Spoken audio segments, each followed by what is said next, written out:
धान किणवार समस्या रोचे मिलर माने जो दायित्व रहिबा कथा बा जो काम करने कथा से माने तांकर अवहेला देखा मिलूँ। राति 12टा पर टोकन सरीज तथापि से धान बिक्री होनी। दर्शक बंधु स्वागत करुच्ची वर्तमान एक नवा अपडेट को नहीं देखो वर्तमान धान मंडी को लेकिन आउ एक बड़ अपडेट आसी जहाँकि धान मंडी चाषी मैंने धारणा बसी तेरे कौन सब रोचे कौन सब अपडेट अच्छी आपड़ डिटेल्स जानीपर वीडियो को आरंभ शेष देखूँ।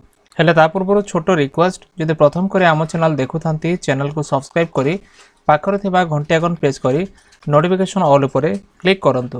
देखंतु वर्तमान न्यूज 7 बा प्रमेय न्यूज रे एक आर्टिकल प्रकाश पाइछि। तेबे जो आर्टिकल रे चाषी मानक धारणा विषय लेखा अछि। देखंतु प्रथम कथा होछि घटना केउठी बा केबे घटिछि। ए जो घटना घटिछि बालेश्वर जिल्लार जलेश्वर ब्लॉक जहाँकि रामनगर सेवा समवाय समिति राजपुर पंचायत रे अछि। आ ए जो रामनगर सेवा पंचायत समिति एठी 26 फेब्रुआरी माने आज तारीख रे चाषी माने रास्ता अवरोध करिकी आंदोलन करिसंती। रास्ता अवरोध करे ताकर आंदोलन करिवार कारण होछि धान किणारे सरकारंकर मनमानी। ए जो मनमानी को सेमाने विरोध करिया पई रास्ता को मध्य चाषी माने ओल्हाइछंती एवं सेमाने आंदोलन करुछंती। देखंतु आंदोलन मुख्य कारण सब कौन। आंदोलन मुख्य कारण होछि चाषी माने जो धान देउछंती सरकार धान किणा प्रक्रिया रे अव्यवस्था करुछंती।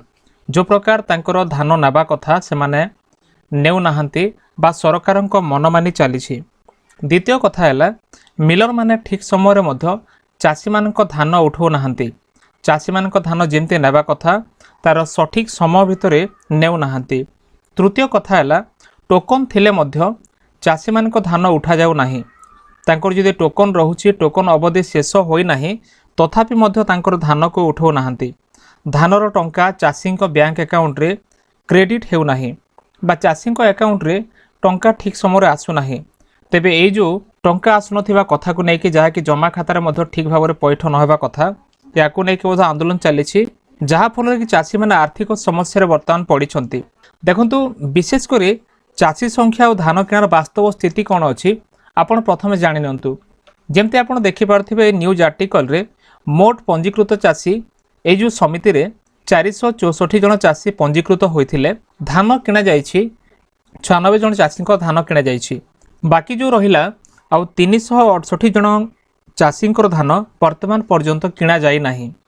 अर्थात प्राय 80% चाषी तांकर धान बिक्री अवस्था बा अबिक्री अवस्था अच्छी तांकर बिक्री करा जाए नाही। तेणुक बर्तमान मध्य समस्या रोची मंडी रे। देखो चाषी मानक आर्थिक समस्या केमिति रोचे जेपरिक धान घरे रखिया को पड़ुछि।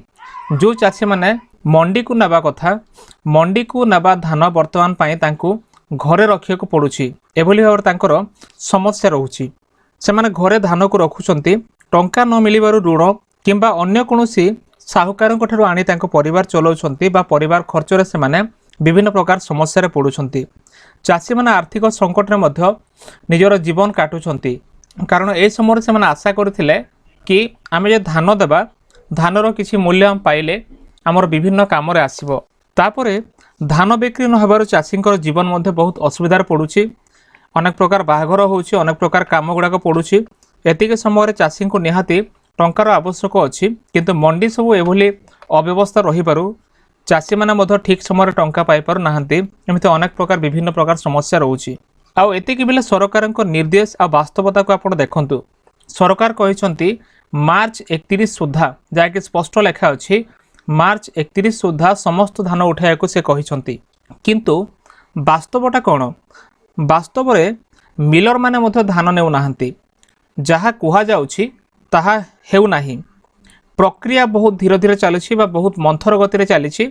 सरकारंकर घोषणा वर्तमान ग्राउंड रिपोर्ट रो सत्य सह भिन्न रोची। ग्राउंड रे जहाँ घटुछि मंडी रे जहाँ घटुछि ताहा सरकारंकर घोषणा अनुसार किछि भी हो नाही। देखंतु प्रशासन को मध्य अभियोग करा जायछि आउ सेमाने मध्य प्रतिश्रुति दैछंती। आगुर मध्य प्रशासन को अभियोग करा जायछि जेमति लेखा अछि ए नै कि प्रशासनिक अधिकारी को लिखित अभियोग करा जायछि आउ सेमाने प्रतिश्रुति मध्य देइथिले जहाँ लेखा अछि कि खाद्य जोगाण अधिकारी धान उठाया पाई प्रतिश्रुति देइथिले किंतु प्रतिश्रुति पूर्ण होई नाही। वर्तमान जो तत्काल समस्या आप देखिए जहाँ वर्तमान घटुची टोकन रो समय समाप्त होगाकू जाऊँगी 50 रु अधिक चाषी टोकन अच्छी वर्तमान 50 रु अधिक चाषी जहाँकि लेखा अच्छी आज यही समिति रे 50 रु अधिक चाषी धान देवार थिबा बेले मिलर मध्य किणु नाहंती आ मिलर माने एतिक बेले धान उठु नाहंती जो माने धान देवाकू चाहूचे सेमानकर उठु नाही राति 12टा पर तांकर टोकन अवधि मध्य शेष होगाकू जाऊँगी टोकन शेष हेले आउ सेमाने धान बिक्री करि परिबे नाही बा धान बिक्री अधिक विलंब हेबो तेणुकर आपण चिंता करंतु वर्तमान जो मंडीर समस्या टोकन राति 12टार सरियाकू जाऊँगी किंतु एजाए मध्य मिलर माने तांकर धान नौ नाहंती ए समय चाषी प्रतिक्रिया कौन हम मुख्य कथा हूँ चाषी मैंने पुणी राजरास्ता को ओह्लाउछंती जेमती लेखा अच्छी जहाँ विरोध करिकी पुणी थरे आंदोलन को आसिले बा आंदोलन को ओह्लाइछंती पंजीकृत चाषी मैंने जो मैंने पंजीकृत होइछंती तेबे चाषी मैंने पुणी थरे रास्ता को ओह्लाइछंती रास्ता अवरोध करिकी प्रतिवाद मध्य करिछंती आउ सरकार धान न किणिले आंदोलन आहुरी तीव्र हेबो जहाँ वर्तमान सूचना मध्य आसुची भविष्य रे जो चाषी आंदोलन बड़ होगाकू जाऊँगी आगामी दिन में आंदोलन जोरदार होगाकू जाऊँगी जहाँ भविष्य में आंदोलन संभावना देखा मिलूँ मोटामोटी भाव में देखा गले बर्तमान अनेक समस्या अच्छी धान किणारे समस्या रोचे जो प्रकार धान किणवा कथा धान किणवार समस्या रोचे सेकेंड कथा हूँ मिलर मानक मध्य अवहेला मिलर माने जो दायित्व रहिबा कथा बा जो काम करिया कथा से माने तांकर अवहेला देखा मिलूँ 3 नंबर कथा है टोकन चाषी पाखरे टोकन अच्छी किंतु बिक्री करि पार नाहंती चाषी पाखरे टोकन रो समय समस्या रोचे राति 12टा पर टोकन सरीजिव तथापि सेमानकर धान बिक्री हेउनी 4 नंबर कथा है टंका चाषी टंका पाइबा कथा किंतु टंका देवारे सरकार विलंब करुछंती कहले कि 48 घंटा भितर चाषी अकाउंट को टंका आसीबो बा टंका क्रेडिट होबो किंतु सेमाने बिक्री कला परे मध्य तांको अकाउंट को टंका आसु नाही आ 5 नंबर कथा है प्रशासन कार्य रे बहुत धीर देखा देउछि बा बहुत मंथर देखा देउछि बहुत स्लो अच्छी प्रशासन जो काम करने कथा सेतिकी सेमाने करि पारु नाहंती तेबे धान किणा व्यवस्था मध्य बड़ अव्यवस्था रोचे चाषी माने तांकर न्याय पई रास्ता को ओह्लाइछंती आ निहाती एटा स्वाभाविक कथा ओह्लाइबा कथा चाषी माने न्याय पई राजरास्ता को मध्य ओह्लाइबे सरकार तुरंत जदि कार्यानुष्ठान न नेबे ताले एई जो आंदोलन आगो को मध्य बड़ आंदोलन रे बा जोरदार करार संभावना देखा दिबो। तेज दर्शक बंधु आपण मानकर मतामत कौन सरकार आसिला परे चाषी माने केते उपकृत होउछंती बा चाषी माने किभली उपकृत होउछंती आपण मान निहाती कमेंट सेक्शन में लिखंतु जदि वीडियो भल लागे वीडियो को लाइक करी चैनल को सब्सक्राइब करी सांग मान को मध्य शेयर करंतु देखा नेक्स्ट वीडियो रे धन्यवाद।